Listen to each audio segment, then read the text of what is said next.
साथीहरू अब चाहिँ म घर आइपुगेँ भर्खर गाडीदेखि निस्केर यहाँ बसेको यहाँनिर छ मेरो सामानहरू पोका पोका पोका छ मेरो साथीभाइहरू मलाई लिनु आइपुगेको छ अनुहारको भएको मान्छेहरू मलाई लिनु आइपुगेको छ नि त नि कहाँदेखि आएको बेबी हो र लड्छ बेबी लड्छ यता हेर्नुहोस् न कहाँ जानु भएको मामालाई भन्नुहोस् न दिउँसो कोसँग बस्यो अनि मम्मा त बजार जानु भएको थियो त हौ मम्माको याद आयो कि आएन अम्मै भारी कत्रो अब लिएर आइजस् भने कत्रो भारी बोकेको मेरो छोरी चाहिँ यति बेसी बदमास गर्छ सबैले त नानी बहिनीलाई ज्याकेट लगाइदिनु हौ जाडो हुन्छ यहाँ हेर्नुहोस् बेबी हेर मेरो छोरीले चाहिँ यसरी आफै मिठाईहरू खोज्नु थालिहाल्छ म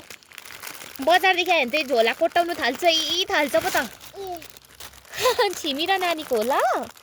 हेर हेर हेर च्यापेको आम्मै कसको थियो खुसी भयो बेबी यो के हो नानी यो के हो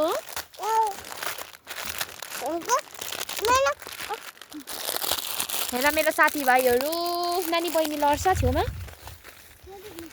यहाँ छ अन्डा 1 क्यारेट हामी चाहिँ 1 हप्तामा फिनिस्ड गर्छौँ 1 क्यारेट अन्डा चाहिँ हो अम्निभरसको पनि एकदम अब भेजिटेबल्स त्यस्तै खान्छु म हो अन्त मेरो अरू बाँकी सामान छ यहाँ 1 बोरा